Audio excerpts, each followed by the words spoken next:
Hai, kali ini Brand Hunter lagi ada di workshop dari VOP Clothes atau Voice of Papua Clothes. Nah, topik kali ini kita akan membahas tentang segmented market atau pasar yang segmented. Ini adalah sebuah topik di mana persepsi teman-teman sekalian atau pengusaha-pengusaha muda di luar sana lebih senang bermain di pasar-pasar yang luas.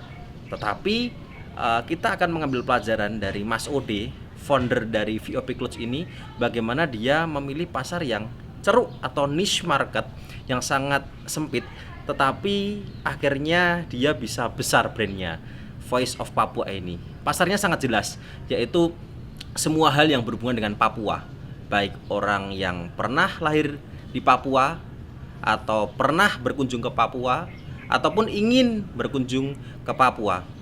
Nah, kita pelajari bagaimana menariknya bermain di pasar-pasar yang sempit. Itu terus Brand Hunter di Voice of Papua.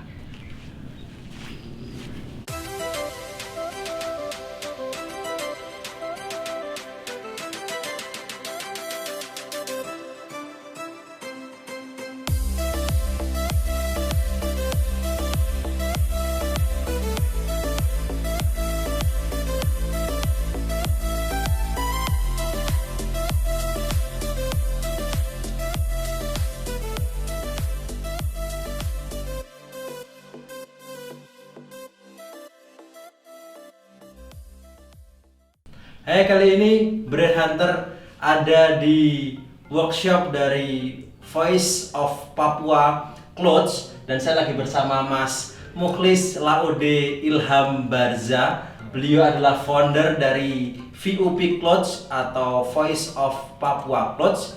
Di sini kita akan membahas tentang segmented market atau pasar yang segmented. Nah, banyak sekali persepsi teman-teman sekalian bahwa pasar yang spesifik atau pasar yang segmented itu tidak worth it untuk kita masuk ke dalam industri itu. Tetapi Mas Ode, panggilannya, masuk ke pasar yang memang dia hanya segmented sekali, segmen pasarnya hanya khusus untuk Papua. Apapun tentang Papua, baik orang-orang yang lahir di Papua ataupun orang yang pernah ke Papua atau orang yang ingin mengerti tentang Papua ya. Oke, kita ikuti terus wawancara saya ngobrol-ngobrol tentang bagaimana insight dari membangun brand Voice of Papua.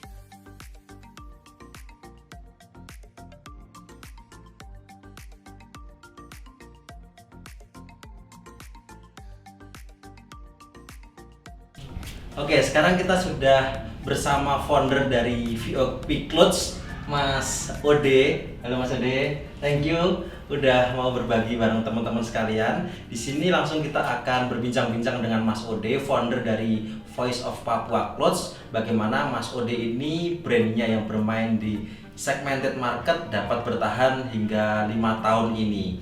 Oke, Mas Ode, gimana sih dulu waktu awalnya? Udah berapa tahun? 5 tahun ya? 5 tahun. Kalau VOP sudah 5 tahun dari 2014. 14. Nah, kenapa akhirnya idenya dulu Mas Ode bermain di pasar yang kita nilai sangat sempit ya? Pasarnya hanya berhubungan dengan Papua ya.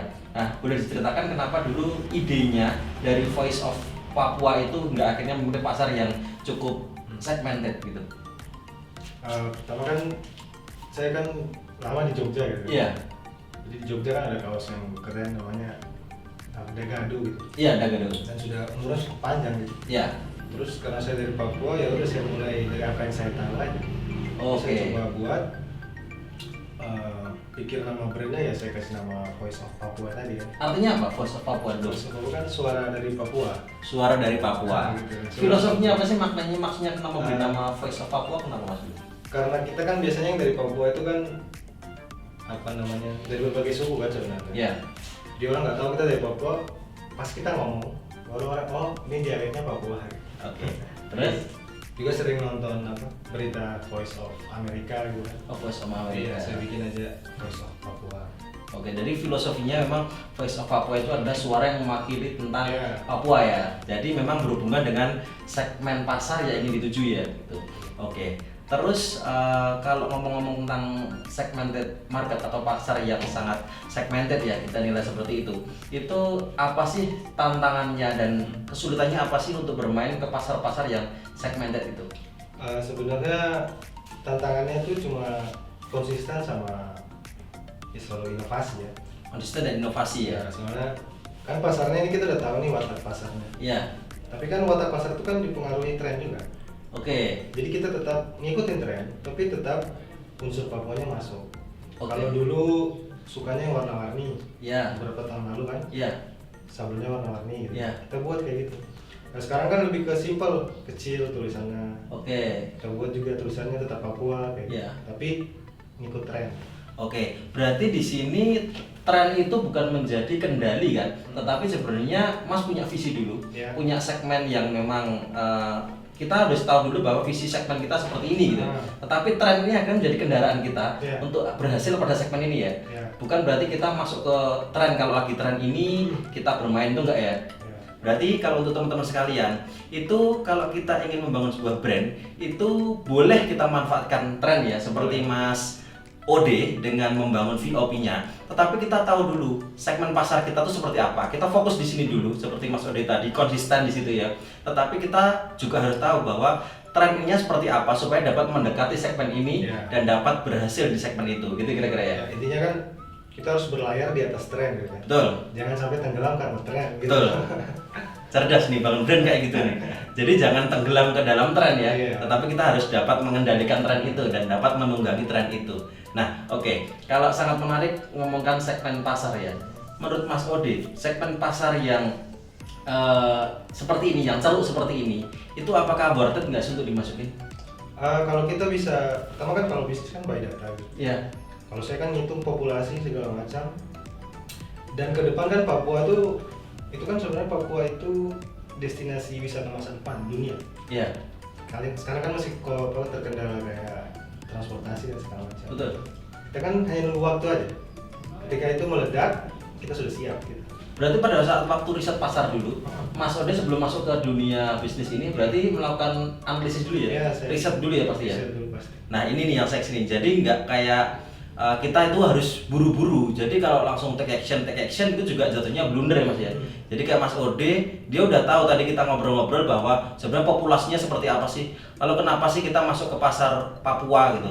Jadi riset pasar itu memang harus bener-bener by data ya. Jangan kita mengasumsikan sendiri. Seperti VOP ini. Jadi untuk memutuskan masuk ke segmen pasar Papua atau segmen pasar yang memang all about Papua, itu Mas Ode selaku founder udah tahu populasinya, lalu seperti apa di sana wataknya, kalau tadi yaitu karakteristiknya, customer behaviornya lah namanya, itu seperti apa. Lalu kalau menurut Mas Ode, seksinya apa sih bermain di pasar-pasar yang sempit? Seksinya tuh yang pertama banyak ini ya, apa ibaratnya banyak yang bisa digali. Oke. Memang pasarnya kita anggap sempit, Iya. tapi kalau dimaksimalkan itu ya Gede juga ya? Juga lah, ibaratnya kayak gitu kan. Jadi kayak banyak orang bilang kalau jual cuma kaos Papua aja nggak bisa hidup lah. Gitu. Iya. Tapi selama saya ini 5 tahun bertahan, alhamdulillah kita konsisten, kita bangun pasar, kita bangun kolam. Iya.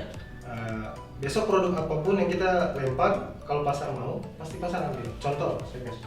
Dulu saya produksinya kaos, Oke. kaos aja. Cuman lama-kelamaan kita dapat feedback dari customers kan. Iya. Sweater dong, hoodie dong, topi dong. Oh, oke ya. Dari Tote bag dari dong. customer ya. Kita buat semua. Oke. Jadi kan itu bisa meningkatkan sales juga. Jadi Betul. kita mainnya variasi produk aja. Oke. Terus biasanya pasar yang sempit tadi itu saingannya nggak terlalu banyak. Nah, saingannya nggak terlalu banyak ya. Iya. Beda dengan kalau kita bermain di pasar-pasar umum Mas ya. Iya, itu. Oke. Berarti Kita- kalau ibarat mana? Ibaratnya tuh kalau terlalu umum kan banyak petarung. Betul, banyak persaingan di situ. Jadi kalau pasarnya yang sempit, tadi kalau Mas Ode ngomong, kita bisa nggak banyak saingannya di situ. Dan kita mungkin bisa menang kalau kita selalu kreatif dan belajar gitu kan. Kreatif dan belajar. Oke, kalau kita ngomong tantangan udah, kita ngomong seksinya udah. Nah, kita pengen share ini ke teman-teman nih. Kan ada nih isu kalau ngomong pasar, nggak worth it lah kita masuk ke pasar yang segmented, pasar yang kecil gitu. Nanti kita bisnis kita kecil gitu, pendapatan kita kecil, nanti kita jatuhnya jadi miskin gitu. Nah, kalau menurut Mas Ode, ini berapa ribu kaos sih setiap bulan? Dan kalau boleh share ke teman-teman sekalian, bermain di pasar yang sempit seperti ini sekarang udah berapa cabang? Lalu kira-kira itu berapa omset sih, berapa duit sih dalam 1 tahunnya gitu lah? Oh iya iya. Kalau kita per bulan sih paling produksi 1.500 ada. 1.500 piece ya? Ya. Oke. Soalnya kan kita ada ya beberapa brand yang menengah ke bawah tadi kan. Ya, Kita lempar ke pasar-pasar lokal di Papua. Papua ya. Ada berapa outlet di sana? Sekarang udah 5. 5 outlet di Papua. Di kota apa aja, Mas? Ada di Serui, Biak, Waropen, Nabire, Merauke. Tuh, pasar segmented dia udah punya 5. Lalu kita akan ngomong harganya berapa satu baju? Kalau untuk VOP yang brand VOP ini 100 sampai 300. 100 sampai 300. Oke. Itu dengan produksi 1.500 per bulan, harganya antara 100.000 sampai 300.000. Kira-kira teman-teman udah bisa tahu lah kira-kira berapa uang lah, berapa omset yang Mas Ode bisa cetak dari brand yang memang sangat sempit ini. Kalau kita bisa nilai, ini sangat sempit karena hanya Papua, bukan ngomongkan Indonesia Timur, bukan ngomongkan Indonesia Timur kan ada NTT, Ambon, Papua dan lain, tapi ini ngomongkan Papua, suara dari Papua. Itu tok dia. Nah, dari fokus di brand itu aja bisa mencetak omset senilai itu dan outletnya udah banyak sekali. Itu hanya yang di Papua, belum yang dari digital marketing ya. Digital marketing, dari resellernya dan mitra-mitra pemasarannya, dan udah ada artis siapa aja yang pakai VOP? Ya beberapa nggak terlalu. Ada beberapa ya? Ada 3 ya? ya. Ada 3 tadi kalau kita lihat ada Raymond Yetungka, ada Noella Idol, ada Ari Sihasale dan istrinya Mas ya. Nah itu ada public figure, nanti kita lihat. Nah itu memang pelajaran yang seksi. Boleh kalau kasih saran ke teman-teman sekalian, gimana sih kalau para pengusaha muda untuk membangun brand itu seperti apa sih supaya bisa paling nggak dapat konsisten seperti VOP sampai sekarang? Nah, yang pertama ya jangan nyerah kan. Jangan nyerah. Soalnya bangun brand kan memang butuh waktu. Betul. Brand nggak cepet. Tapi kalau sudah terbentuk kolamnya tadi, Ya. sudah enak. Oke. Berarti kuncinya memang fokus sama konsisten ya. Harus konsisten bangun kolam. Betul. Itu istilahnya bangun kolam itu dalam arti kita membangun ekosistem, ekosistem untuk bagaimana customer dapat loyal atau loyalitas terhadap merek kita. Oke, thank you Mas Ode. Thank you banget, sukses buat VOP, sukses terus. Semoga teman-teman sekalian nanti kalau mampir ke Jogja bisa mampir ke VOP di Jalan Rejo Sari 1. Rajan Rejo Sari 1 nomor 48 nomor 48 Ngaglik. Instagramnya VOP Club. @VOP Clothes, nanti ada di tulisan di bawah ini. Oke, thank you Mas Ode, dan sampai ketemu lagi di Brand Hunter episode berikutnya.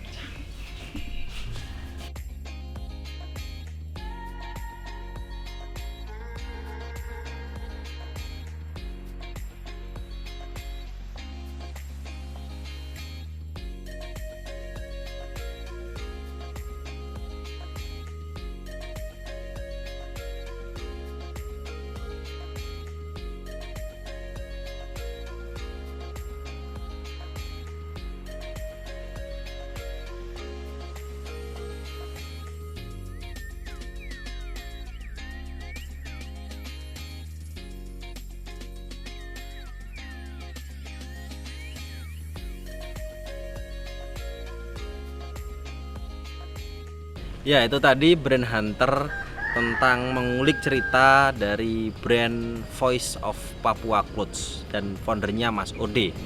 Jadi waktu kita ngobrol tadi, kenapa Mas Ode kok memilih untuk segmen pasarnya Papua sih Mas gitu? Dia itu dulu katanya pernah riset bahwa populasi Papua di Jogja itu banyak, baik yang kuliah ataupun kerja. Nah, dia itu segmennya ya apapun lah tentang Papua gitu. Makanya brandnya Suara dari Papua. Nah, dia berkembang, bisnisnya berkembang, tetapi tetap pada core-nya dia tadi ngomong bahwa boleh kita itu manfaatkan tren, tetapi tanpa meninggalkan fokus kita terhadap segmen pasar. Jadi tren ini sebagai sarana atau kendaraan untuk mencapai goal kita, yaitu segmen pasar kita ini, untuk menggugah keinginan atau keingintahuan dari segmen pasar kita ini untuk mencoba produk kita dan menjadi loyalitas terhadap merek kita.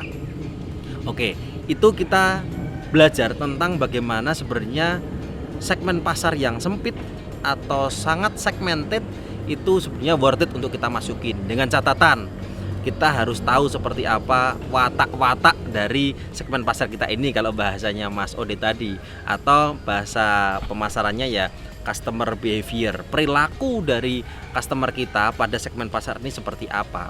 Lalu kita membuat sebuah strategi untuk dapat mencuri hati dari segmen pasar ini. Terbukti Mas Ode tadi dapat punya 5 outlet di Papua sana, memiliki ratusan reseller, memiliki brand yang sudah di atas 5 tahun dan sudah dipakai oleh public figure nasional. Oke, itu pembelajaran kita di Voice of Papua. Semoga dapat menginspirasi dan itu terus brand hunter di episode yang tidak kalah kerennya. Saya Ardi Subtranto, pamit.